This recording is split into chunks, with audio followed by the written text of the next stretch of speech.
Salut tout le monde, donc là on va un peu soulever le tapis et regarder la poussière. Donc je me présente rapidement, donc je suis Olivier, je démarre un projet qui s'appelle Carbonifère, qui est soutenu par mes amateurs à la cantine et aussi par un autre programme européen qui s'appelle Carbon 13. Et donc j'ai un profil de développeur, comme vous pouvez le voir, avec quelques talks à mon actif. Donc je ne connais pas les niveaux techniques des gens dans la salle. Est-ce qu'il y a des gens qui opèrent ou qui participent à opérer une infrastructure cloud ou qui travaillent en tant que développeurs de manière générale? Je peux voir un peu. Voilà. Ok, ça permet de voir à peu près le niveau de connaissance. Donc je vais vous apprendre quelque chose d'incroyable. Le logiciel tourne sur du matériel. Voilà, merci d'être venu. Ça sera tout pour moi. Non, plus sérieusement, donc on ne se rend pas forcément compte de tous les logiciels qui tournent sur tous les matériels. J'ai mis quelques slides, mais on ne pense pas forcément au data center, au matériel embarqué, etc. Mais surtout, ce matériel sur lequel tourne le logiciel utilise de l'électricité sous une forme ou sous une autre. Et cette électricité a nécessité du CO2 lors de sa génération. Donc dans le meilleur des cas, c'est des éoliennes, donc c'est assez bas en CO2. Dans le pire des cas, ça peut être du charbon, voire même pire. Et donc du coup, ça émet du CO2 et d'autres impacts. Mais le matériel sur lequel tourne le logiciel va avoir deux types de CO2 qui va être émis, celui dû à son utilisation, on le branche et ça utilise de l'électricité quand on utilise le logiciel dessus, et aussi lors de sa fabrication. On estime que dans un pays comme la France, avec une énergie relativement décarbonée, il y a à peu près les 2/3 de l'utilisation, il y a à peu près les 2/3 des émissions qui sont dues à la fabrication, 1/3 qui sont dues à l'utilisation.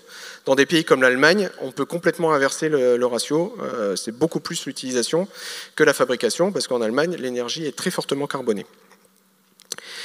Mais aussi quelque chose sur lequel les gens ne sont pas assez sensibilisés, c'est que c'est qu'une partie de l'iceberg, c'est que le logiciel qui va tourner sur votre téléphone, si on prend n'importe quelle application, genre Airbnb pour en prendre un, il va avoir le matériel va être utilisé, mais surtout il y aura des requêtes qui seront faites sur un serveur distant, sur un service web en général, qui va tourner en général dans un data center. Et donc du coup, votre téléphone, le logiciel démarré sur le téléphone, il va avoir un impact local sur votre device et un impact sur un data center et va mobiliser des ressources ailleurs dans le monde.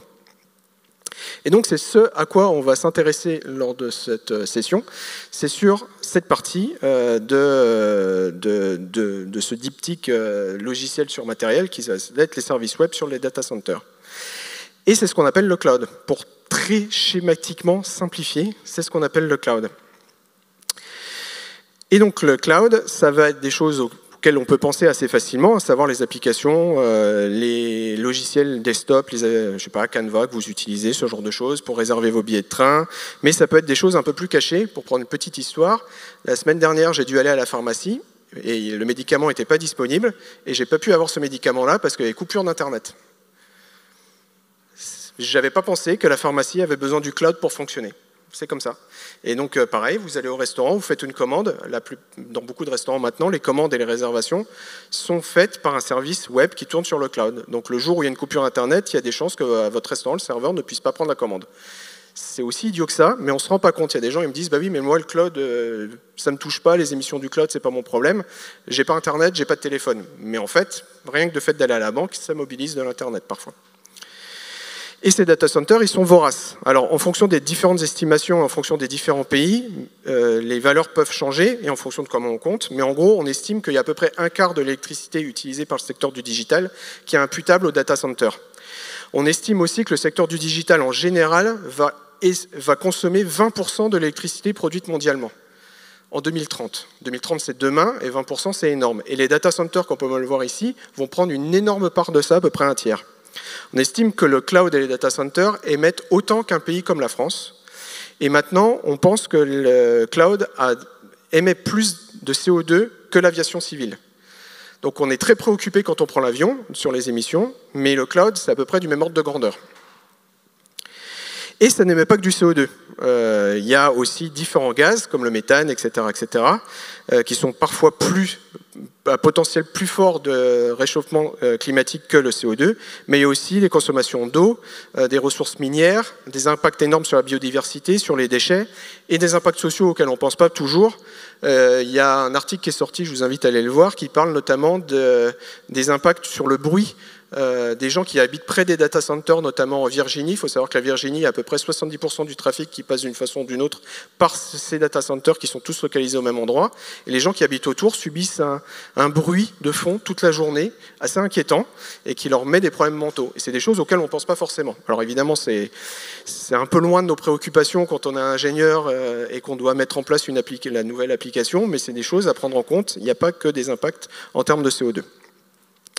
Il y a aussi des impacts réglementaires, donc il y a la fameuse CSRD qui va arriver, donc qui va forcer toutes les entreprises à comptabiliser leurs émissions de CO2 sur toutes leurs activités, sur toute leur supply chain, ce qui veut dire aussi que le cloud et leur subscription à un service cloud va faire partie de cette supply chain, et aussi si vous voulez travailler pour ces entreprises-là, en tant que prestataire, il faudra aussi montrer votre rapport CSRD et les efforts surtout que vous allez faire. Donc ça sur toute la chaîne, donc à part si vous ambitionnez de travailler avec personne, d'une façon ou d'une autre, il faudra appliquer la CSRD. Donc, comme je disais tout à l'heure, le cloud, c'est des services web qui tournent sur des data centers. Pour opérer ça, il y a, pour schématiser très fortement, dans une entreprise, il y a à peu près deux profils, les développeurs et les opérateurs. Historiquement, un développeur, il faisait son travail et il livrait une procédure d'installation aux opérateurs. Et les opérateurs installaient ça sur des serveurs qui sont, en général, sur des data centers publics ou privés. Maintenant, on a tendance à dire que ça, c'est un peu du passé, et on a ce qu'on appelle le DevOps, à savoir, le développeur et les opérateurs sont de plus en plus les mêmes personnes. Ou si ce n'est pas les mêmes personnes, ils vont travailler de manière ensemble très fortement. Si je prends un simple exemple, si vous voulez faire une application qui va tourner sur une architecture serverless, donc une architecture sur laquelle vous n'avez pas démarré un serveur virtuel et installé une application, c'est une application qui va vous coûter que lors de l'usage, s'il n'y a pas d'utilisateur, il n'y a pas besoin vous ne serez pas facturé. Si vous voulez mettre ça en place, il faut que les développeurs revoient complètement l'architecture pour que ça fonctionne en mode serverless. Pareil pour les choses comme Docker, etc., etc. Donc les développeurs travaillent en main dans la main avec les opérateurs et sont souvent les mêmes personnes. On a même tendance à penser que le cloud, finalement, on pense infrastructure, mais finalement c'est que du software, parce qu'au final, un développeur va mettre des automatisations pour démarrer automatiquement des machines sur le cloud. Et donc, le problème de ça, c'est que ça coûte de l'argent, et c'est de l'argent qui est difficilement mesurable et difficilement anticipable. Avant, on avait tendance à acheter des machines, donc on achetait des machines, la machine coûtait 1000 €, on mettait la machine, elle a coûté 1000 €, c'est fini. Voilà. Sur le cloud, les machines vont coûter à l'heure, vont coûter à l'usage, vont coûter à la requête. Et il y a des mécanismes comme l'autoscaling et comme l'automatisation qui peuvent mettre en jeu différentes machines, et ces services sont un peu compliqués à comprendre, anticiper les prix, les allouer, les ventiler. Donc du coup, on rajoute une brique au DevOps, maintenant on va s'appeler ça du FinOps, c'est-à-dire la partie gestion des coûts et automatisation de cette gestion des coûts pour le DevOps. Mais finalement, comme on l'a vu tout à l'heure, il n'y a pas que les coûts qui rentrent en jeu, il y a aussi le CO2. Et finalement, quand on essaye de se dire on va essayer de limiter le nombre de machines pour des raisons de coût, est-ce que ça n'a pas un impact sur le CO2 aussi? Donc du coup, une branche du FinOps a été créée qui s'appelle le GreenOps. Alors il y a différents noms, il y en a qui l'appellent le Dev GreenOps, il y en a qui l'appellent le Fin GreenOps, on peut tout imaginer, mais voilà, c'est celui que j'ai pris. Donc j'aime pas trop les noms normalement, mais j'avoue que parfois ça permet de simplifier un discours, de parler FinOps, GreenOps, hop c'est bon, j'ai les définitions, on n'en parle plus. Donc du coup la métrique c'est plus de dollars, ça va être du gramme de CO2 équivalent. Pourquoi CO2 équivalent? Comme je disais tout à l'heure, il y a d'autres gaz qui peuvent être émis, et du coup on rationalise tout en mettant un équivalent CO2. Voilà. Et donc du coup, comment ça marche le lien entre le coût et les émissions de CO2 c'est que souvent il y a l'énergie qui rentre entre les deux. Donc on dit que par exemple le coût est un proxy sur l'énergie. C'est-à-dire que votre opérateur cloud, votre AWS, votre GCP, votre OVH, va vous facturer votre service, et en partie la facturation va dépendre de l'énergie utilisée par la machine virtuelle en question. Si c'est une machine qui va tourner sur un processeur très moderne, le coût énergétique va être moins faible et cette machine va coûter moins cher. C'est le cas par exemple sur les machines ARM chez AWS.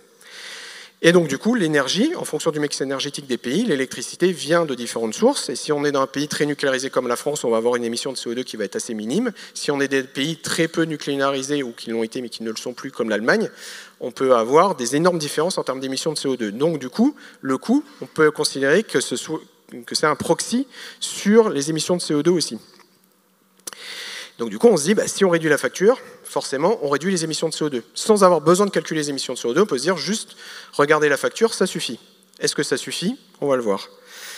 Donc par exemple, on pense aux autoscaling groups. Donc c'est des groupes de machines qui s'ajustent leur taille en fonction du mix énergétique. Donc par exemple, on peut imaginer des applications qui sont utilisées principalement la journée lors des heures de travail. Il y a besoin peut-être d'avoir 5 machines la journée pour absorber la charge. Peut-être que 3 machines suffisent la nuit. Donc il y a 2 façons de faire. Soit on met 5 machines pour la journée, et du coup, la nuit, il y a moins d'utilisateurs et c'est tout. Ou alors, on arrive à trouver des techniques, et ces techniques existent, et ces services existent chez la plupart des opérateurs, ça s'appelle l'autoscaling, c'est-à-dire les machines, le nombre de machines qui va être démarré ou éteinte en fonction du trafic, de la charge des machines et plein d'autres critères. Donc, du coup, encore une fois, on met moins de ressources, et donc du coup, ça coûte moins cher, et donc du coup, ça émet moins de CO2.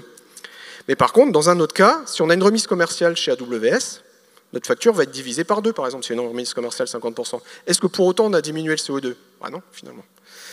Donc on va faire un petit quiz, petit burger quiz, si vous le voulez bien, pour essayer de voir si notre intuition elle est en lien avec cette phrase qui est que le coût est un bon proxy sur les émissions de CO2. Donc si on prend une instance réservée, sur la plupart des opérateurs, on a une bonne réduction. Par exemple, chez Amazon, c'est 50% de réduction si on réserve une machine sur 3 ans. Est-ce que ça va permettre de réduire le coût, les émissions de CO2 ou les deux? Alors, levez la main pour ceux qui pensent que c'est le coût. Pour les émissions de CO2, voilà. Et pour le 2, effectivement, ça ne réduit que les coûts. Donc là, c'était l'échauffement, parce que j'avais donné quand même la réponse juste avant, si vous avez suivi. Le serverless. Donc du coup, c'est d'avoir des fonctions qui soient disponibles, qui ne coûtent rien tant qu'il n'y a pas d'appels qui sont faits dessus. Et ça coûtera en fonction des appels. Est-ce que ça permet de réduire le coût? Levez la main. Le CO2 ou les deux? Effectivement, c'est les deux. Normalement, la fonction serverless, elle n'est pas déployée sur aucune machine s'il n'y a pas d'appel. Après, effectivement, c'est un peu compliqué à avoir sur une fine granularité, mais ça, je vais pas vouloir rentrer dans le débat ici, je vais essayer de simplifier au maximum. Une instance inutilisée, donc vous démarrez une instance virtuelle chez AWS, chez OVH, mais vous faites tourner rien dessus. Est-ce que ça coûte de l'argent, du CO2, ou les deux? Effectivement, ça coûte les deux. On a tendance à se dire une machine non utilisée, ça ne met pas de CO2, mais vous n'êtes pas sans savoir qu'un ordinateur ou un téléphone qu'on n'utilise pas, au final, la batterie finit par se terminer. Donc effectivement, ça émet aussi de l'énergie. L'autoscaling, c'est le fait de dimensionner la taille de son groupe de machines en fonction du trafic. Ça permet de réduire les coûts, le CO2 ou les deux. Donc qui dit le coût? Le CO2 ou les deux? Effectivement, c'est bien les deux. Si on veut migrer son infrastructure de Paris vers Dublin, alors, on va voir pourquoi ce cas précis de Dublin, ça aura un impact énorme, j'insiste sur les normes, sur les coûts, sur le CO2, ou les deux. Alors la réponse elle est un peu plus compliquée. On va rentrer dans les détails. Donc là, j'ai été prendre ces slides sur un site qui s'appelle Electricity Maps, où on voit le mix énergétique en temps réel dans les différents pays. Alors il y a la même chose le reste du monde, mais on va se focaliser sur l'Europe dans cet exemple-là. Si on décide de migrer son infrastructure, par exemple une machine M5 Large vers l'Irlande, j'ai fait le calcul et on est à peu près sur du moins 4% au niveau du prix. Pourquoi? Parce qu'en Irlande, c'est un peu un paradis fiscal au niveau de l'IT, c'est là où tous les data centers sont mis. Et effectivement, ça coûte moins cher de migrer son infrastructure en Irlande. Par contre, le mix énergétique irlandais, il est assez fluctuant en fonction de la météo. Et à la date de cette slide, je l'ai rafraîchi vendredi. Et vendredi, on était sur du 20 fois plus d'émissions de CO2 en Irlande par rapport à la France. En moyenne, sur l'année, c'est à peu près 7 fois plus. Donc du coup, on voit bien que l'impact, il est sur le fait de migrer en Irlande, il va être énorme en termes de CO2 pour un coût qui va être, je serais tenté de dire, assez négligeable. Après, 4% de 1 milliard d'euros, c'est pas négligeable, mais bon, vous voyez ce que je veux dire. Donc comment on mesure les impacts? Alors je ne vais pas vous faire la liste de tous les outils, mais voilà, je vais vous donner 2-3 pistes pour mesurer les différents impacts. Donc comment ça marche sur un data center? C'est qu'en fait votre application, votre service, votre infrastructure cloud va occuper une petite partie de serveurs qui sont un peu mutualisés. Sur un data center public ou privé, ça marche à peu près pareil. Et l'électricité qui arrive dans le data center, une partie sera prise pour la climatisation, les bureaux administratifs, etc. Mais la large majorité sera répartie sur les machines. Et on peut remonter comme ça en disant si on fait tourner un petit service sous forme d'un Docker sur une machine, on peut arriver avec différentes techniques et différentes méthodologies, à se dire, elle va utiliser tant de pourcents de l'électricité qu'on a ingérée dans le data center. Et donc, du coup, pouvoir calculer l'électricité utilisée par un service par un logiciel dans un data center et donc remonter avec le type de carte que je vous ai montré tout à l'heure sur le CO2 émis. Donc une première façon de faire, c'est de mesurer le coût. Comme je disais tout à l'heure, le coût, règle de 2, c'est assez simple, ça permet de voir à peu près quel est l'impact de notre infrastructure. La plupart des cloud providers fournissent une facture un peu plus détaillée, qui reste quand même minimale, et il y a d'autres outils qui permettent un peu de faire les choses de manière un peu plus professionnelle, on va dire, avec des allocations de coûts par équipe, par projet, des pistes d'optimisation. Là, j'ai mis des copies d'écran d'un outil qui s'appelle Vantage, où il va même vous dire, vous avez potentiellement des économies à faire sur tel endroit. On a remarqué que cette machine était surdimensionnée, ce genre de choses. Voilà. Donc ça, regardez ça sous le prisme du coût. Il ne faut pas oublier que c'est quand même le premier réflexe à avoir. Si on veut aller un peu plus loin, il existe des méthodologies maintenant qui sont... donc cette formule que je vous montre, la SCI, elle a même été acceptée à l'ISO. Donc maintenant, c'est la formule officielle recommandée pour calculer les impacts en carbone d'un logiciel ou d'une infrastructure. Grosso modo, on multiplie l'énergie demandée par ce logiciel avec l'intensité énergétique du pays à un instant T, et on rajoute l'énergie due à sa fabrication prorata de son utilisation, voilà, pour simplifier très fortement. Donc on a des façons de calculer le CO2. Le problème, c'est que c'est un peu plus dur de calculer le CO2 facilement. Comme je vous l'avais dit tout à l'heure, pour le coup, c'est facile, vous regardez la facture, hein, c'est pas plus compliqué que ça. Pour le CO2, il faut faire un petit peu de calcul. Il y a des outils qui permettent de faire ça. Je vous ai cité une copie d'écran de Cloud Carbon Footprint, qui est un outil open source. Et il y a des outils payants. Alors chaque grand hébergeur a son outil, encore une fois, minimaliste, qui permet d'avoir un premier état des lieux. Souvent, ils intègrent, notamment chez AWS, les compensations qu'ils ont fait. Donc ils vont vous dire, grosso modo, vous inquiétez pas, vous n'avez rien émis comme CO2.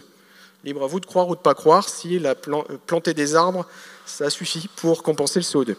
Après, il y a d'autres outils qui permettent de faire ces calculs, et des outils open source qui sont un peu plus compliqués à utiliser. Mon projet, qui s'appelle Carbonifère, s'inscrit un peu entre l'open source et le payant. Il y aura une partie qui sera open source et payant, et s'inscrit entre le FinOps et le GreenOps, dans le sens où il va mesurer les émissions de CO2 en même temps que les coûts. Maintenant, comment on fait la réduction? Alors, premier réflexe à avoir, c'est l'éco-conception logicielle. C'est-à-dire que je considère que c'est un peu un non-sens d'optimiser son infrastructure si d'abord on fait tourner du logiciel non optimisé, si on fait tourner des vieux langages, des choses comme ça. Donc il existe un référentiel d'éco-conception logicielle en français qui est accessible à cette adresse, et je vous invite à aller les voir. Ça parle aussi un petit peu d'infrastructure, mais c'est aussi un premier réflexe à aller voir, si possible, essayer de minimiser d'optimiser au maximum le logiciel dans un but qu'ils utilisent le minimum d'énergie, évidemment. Une fois qu'on l'a optimisé, il faut aller optimiser l'infrastructure. Comme je disais tout à l'heure, un bon réflexe, c'est de passer chez les hyperscalers. Pourquoi? Parce que si vous avez vos data centers chez vous, vous avez tendance à acheter plus que nécessaire. Parce qu'on ne sait jamais qu'on ait besoin de 10 serveurs, parce qu'un jour on passe à la télé, on a besoin de trafic. Alors que sur un hyperscaler, on va pouvoir utiliser juste le nécessaire. Il y a des data centers qui sont, et des clouders qui sont alternatifs et qui peuvent être assez intéressants. Je vais citer par exemple Denver à Nantes, qui essaie de faire un data center flottant, donc avec un refroidissement des machines qui va être naturellement fait par l'ERDR en l'occurrence, si mes souvenirs sont bons, et donc du coup qui vont un peu améliorer l'énergie demandée par le data center. Il y aura besoin de moins de refroidissement. Comme je disais tout à l'heure, un des bons réflexes à avoir, c'est choisir la région. Alors évidemment, en France, on est à des régions qui émettent moins de CO2 en Europe, mais il y a encore beaucoup d'entreprises françaises qui ont leur hébergement à Francfort ou à Dublin pour des raisons historiques ou des raisons de prix. Voilà. Il y a des techniques qu'on appelle aussi carbon awareness. Donc le carbon awareness, il y en a deux, trois types. Pour schématiser, carbon awareness, c'est le fait que le logiciel ou l'infrastructure va prendre en compte ses propres émissions et s'adapter en fonction de ses propres émissions. Certaines personnes l'appellent aussi le grid awareness, parce que sans rentrer sur cette histoire de CO2, ça prend en compte le mix énergétique tout simplement du pays dans lequel on est. Donc il y a trois techniques principales. La première, c'est de décaler dans le temps. Donc j'y reviendrai tout à l'heure, c'est-à-dire on va faire tourner une tâche asynchrone, quelque chose qui n'est pas en direct, par exemple de réencoder une image, réencoder une vidéo, entraîner un moteur d'IA, c'est quelque chose qui peut être fait demain, ce soir, en fonction du mix énergétique, de la météo et du pays, si c'est un pays dans lequel le mix énergétique du renouvelable a un fort impact, voilà, notamment en Irlande. Une autre façon de faire, donc c'est celui qui est en bas à gauche, c'est de faire ce qu'on appelle demand shaping. Donc en gros, changer la qualité de service en fonction du mix énergétique. Il y a par exemple une université, ils avaient fait cet essai-là, ils changeaient la qualité de la vidéo en fonction du mix énergétique. S'il y a beaucoup de renouvelables, la vidéo elle est aussi HD que vous avez envie de la voir. S'il y a moins de renouvelables, elle va être un peu dégradée. Et si c'est très violent au niveau émission de CO2, bah, il supprime l'image, il n'y a plus que le son. Voilà. C'est radical, mais voilà. D'autres imaginent aussi faire des choses comme par exemple les serveurs d'intégration continue, mettre moins de workers sur ces serveurs d'intégration continue, ça veut dire qu'un développeur va attendre un tout petit peu plus pour avoir sa PR buildée, si ça vous parle. Voilà. Et il y a aussi autre chose auquel les gens, enfin, il y a des chercheurs qui essayent de faire ça, c'est de faire le spatial shifting, à savoir changer de région au fur et à mesure du mix énergétique. Alors l'exemple montré, il est assez violent, radical, parce qu'on part quand même d'un bout à l'autre de la planète, mais il y a VMware qui a fait ces tests-là, des chercheurs chez VMware qui ont fait ces tests-là dans 2 régions aux États-Unis. Ils avaient un load balancer qui a envoyé la requête du client vers le data center le plus proche pour minimiser l'attente du client. Et plutôt que de prendre le data center le plus proche, ils ont choisi de prendre le data center qui était dans une région avec le mix énergétique le plus vertueux à cet instant T. Et en faisant ça, ils ont diminué les émissions de 20% sans avoir d'impact sur la latence. Et en acceptant un impact sur la latence à peine mesurable et en tout cas pas vérifiable par le client le voit pas, ils ont réussi à descendre à 50%. En ayant 2 data centers dans 2 régions différentes qui tournent en même temps. Donc c'est assez significatif. Et un dernier truc auquel j'aime, enfin, un autre exemple sur lequel j'aimerais bien parler, une petite histoire, c'est le curtailment. Ce qu'on appelle le curtailment en anglais, il n'y a pas vraiment d'équivalent en français, donc je vais essayer de l'expliquer. C'est l'électricité qui est perdue, qui est consommée, enfin qui est produite, mais qui n'est pas consommée. Donc c'est arrivé sur cette slide le 30 avril 2022, et ça arrive très régulièrement, j'ai juste pris cette date-là parce que c'est le graphe que j'ai trouvé. Donc entre 6h du matin et 6h le soir, il y a eu beaucoup de soleil, beaucoup de vent en Californie, et du coup la Californie, le fournisseur d'électricité de Californie a produit beaucoup plus d'électricité que la demande. Et il y a même eu à un moment donné, pendant quelques minutes, où le renouvelable aurait pu suffire pour toute la Californie. Voilà. Et donc du coup, de 6h du matin à 6h du soir, il y a énormément de gigawatts. On le voit, c'est en gigawatts, hein, la courbe de leurs données. Il y a beaucoup de gigawatts qui a été perdus pour rien. Personne ne les a utilisés, tout simplement. Et donc du coup, comme c'était avec un très bon mix énergétique, c'est de l'énergie renouvelable décarbonée perdue. Et donc, si on dézoome un peu, entre 2015 et 2023, sur la courbe jaune, on voit, c'est en milliers de mégawatts, donc en gigawatts, on voit l'électricité qui a été perdue, non utilisée par le soleil et par le vent, soleil en jaune. Et en même temps, à peu près à la même époque, et on le voit on voit où 2021 se trouve, ChatGPT 3.5 a été entraîné. ChatGPT 3.5 a nécessité 1,2 MWh selon certaines estimations. Et il aurait émis, selon ces mêmes estimations, 500 tonnes de CO2. Juste le 3.5, donc le 4 à l'heure actuelle, beaucoup plus. Et donc du coup, est-ce qu'il a bénéficié de ce curtailment? Je ne sais pas. Est-ce que les ingénieurs qui ont travaillé sur ChatGPT avaient ça en tête? Probablement pas. Alors peut-être qu'il y a eu de la chance qu'ils l'ont entraîné pendant des horaires où l'électricité était curtailée, et donc du coup ils ont bénéficié d'un très bon mix énergétique et ils ont utilisé une électricité excédentaire, c'est bien. Si ce n'est pas le cas, c'est quand même dommage, parce que du coup, il y a un très fort potentiel de carbon awareness, justement. Donc c'est le fait de scheduler une tâche asynchrone, c'est le cas, c'est une tâche asynchrone, à un moment donné dans le temps où l'énergie est décarbonée. Donc si on résume, moins de dépenses, c'est moins de CO2. Premier réflexe à avoir. Moins de dépenses, ça peut être différent de moins de CO2, comme on l'a montré tout à l'heure. Passer chez AWS en Irlande, on réduit les dépenses, mais par contre, on multiplie le CO2. Voilà. Donc du coup, moins d'énergie, c'est moins de CO2. Effectivement, moins d'énergie, souvent, ça veut dire moins de CO2, mais ça dépend du mix énergétique. Donc moins d'énergie plus un bon mix énergétique, c'est moins de CO2. Et enfin, si on veut être au top, c'est l'infra carbon aware, c'est le Graal qu'il faudrait atteindre. Voilà. Donc je vous remercie à tous, je vous remercie la cantine et Demain d'avoir organisé ça. Je fais aussi partie d'un collectif qui s'appelle Nantes Numérique Responsable. On fait un meet-up normalement tous les mois, donc ça tourne à peu près. Si vous êtes volontaire pour nous héberger, c'est cool. Où on parle de tous les sujets de numérique responsable, dont dont les émissions de CO2, mais pas que. Ça peut être l'accessibilité notamment. Et si vous avez envie de prolonger un peu le sujet, il y a le site de la Green Software Foundation qui est très bien fait avec le site de Boavista où on a en même temps de la pédagogie et des outils pratiques. Le site de l'Institut numérique responsable aussi est très bien fait là-dessus avec une petite certification que vous pouvez passer en quelques heures. Et il y a 2 podcasts que je trouve très intéressants, Environmental Variable et Green.io, qui sont des podcasts qui parlent de tous ces sujets-là. Voilà. Merci beaucoup Olivier.